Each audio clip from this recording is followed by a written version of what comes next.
Hi, it's Enthusiastic Steve, and I've just put a little video together to show two giants of CB radio. Back in the days, back in the late 70s, early 80s, there were two massive names in CB radio, Cobra and Stalker.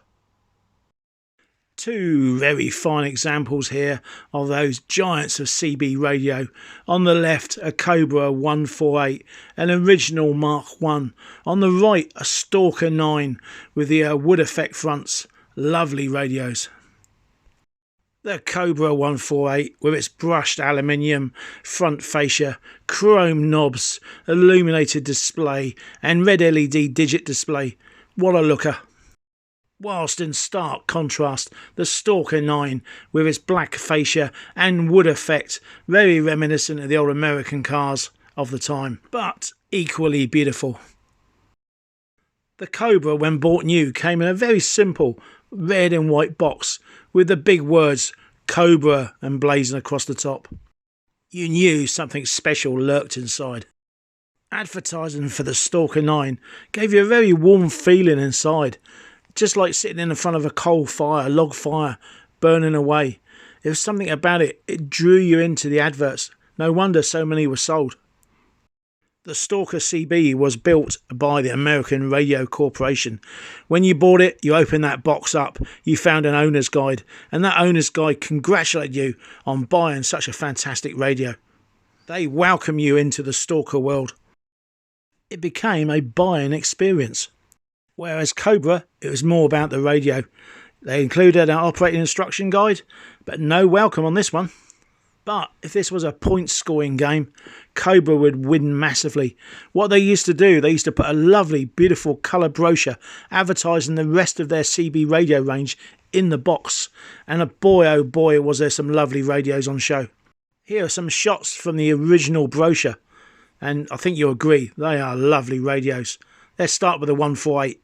An icon then, and definitely an icon today. And the radio that punches through loud and clear, even to this day, the Cobra 29 GTL. There were similar CB radios made by Cobra for mobile use.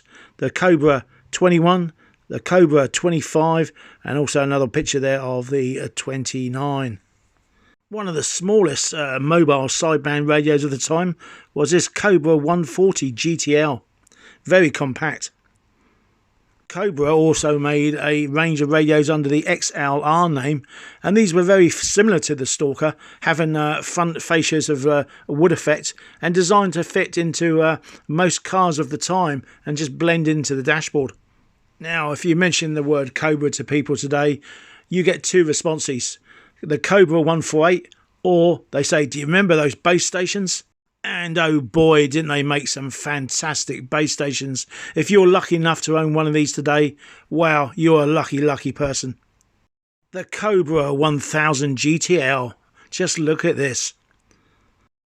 If that didn't do it for you, what about the Cobra 2000 GTL? And they had the Cobra 142 GTL. This would fit on anybody's desk. It's a beaut. Did you have any of these? Now, hold on a minute. I can hear those Stalker fans out there shouting at me. They're saying, what about Stalker? They made some other radios as well. They made some fantastic home bases.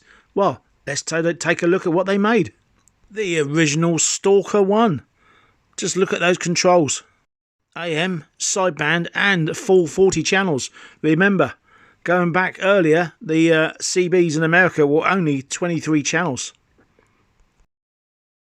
And the stylish Stalker 15.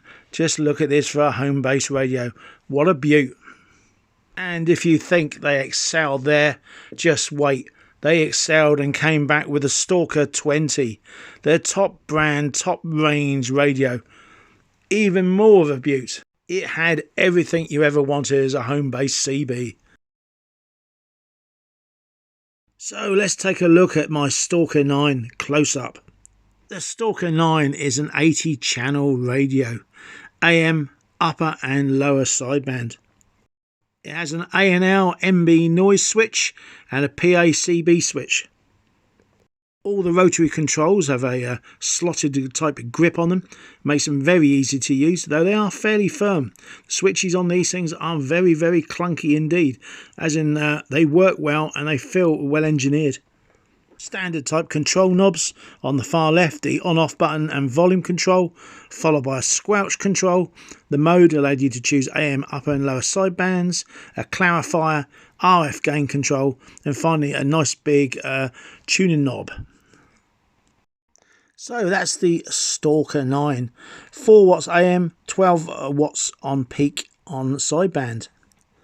A lovely little radio. So now let's take a look at the Cobra 148. A much busier fascia straight off, though very shiny. Some of the controls are dual controls like the volume squelch and the mic gain and RF gain controls. It has a built-in SWR meter, unlike the Stalker.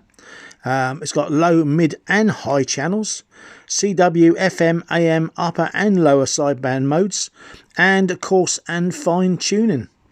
Both the Stalker and the Cobra from brand new come with locked clarifiers, i.e. that means they adjust the audio receive, the frequency for the receive, but not the transmit. But with the right know-how, these can be unlocked. You have switches there for channel 9, a high and a low tone, which adjusts the audio output, and they work quite effectively. You've got a combined NB A&L switch, which can be switched off, and then there's the switch there for calibration of the SWR reading, or signal and or RF output. Again, these radios are 4 watts standard on AM FM, 12 watts there on sideband, but they can be tweaked slightly internally. So how do these radios sound in use? Sorry to go a little bit too long, but I'll say that there, Chris, it could probably go quite quick, you know. Yeah, like I said, I think I might be a bit of impulsive. I was so determined to go on holiday, and I thought, right, I'm going to go for a holiday.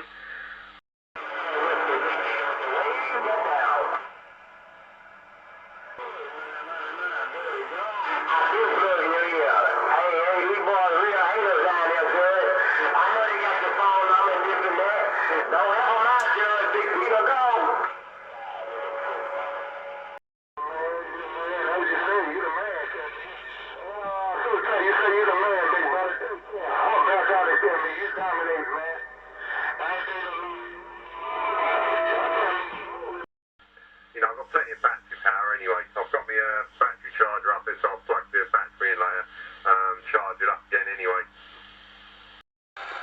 Sorry to go a little bit too long, but I'll say that there, Chris, it could probably go quite quick, you know. Then hopefully I'll have a few stories to tell when I get back. There you go. So a big thank you there to some of the locals. I did a little bit of recording what was on the local nets, and the chaos of the old Super Bowl channel and the USA operators who put out kilowatts of power. So to sum it up, this is just my own personal opinion. I love both these radios. I could never afford them in the day when they were out originally, but now I've managed to get hold of two very fine examples. The audio on the Stalker is absolutely crisp. It's really clear. It's a pleasure to listen to. The Cobra is not too bad. It's just the fact I think where I've got it close to the other radio, it's a little bit harsh. One comment I regularly hear about these old radios is that the microphone comes out of the actual left-hand side, and it's a little bit awkward to use sometimes. Well, that's because they were designed to go in cars with left-hand drive. I much prefer a front-mounted microphone. I would love one on the right-hand side, but don't forget these were American radios originally. So hopefully that stirs some lovely memories. So the Cobra 148 and the Stalker there. Two great radios of the time, and still great radios today. They perform equally as well as some of the modern CB radio equipment out there.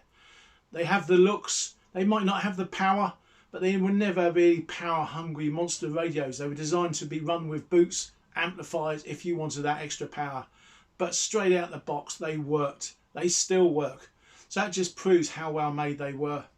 Anyway, this has been Enthusiastic Steve looking back at two giants of CB radio. Thank you for watching. Please tick that subscribe button and have a view of some of my other videos out there. All the best, 73s.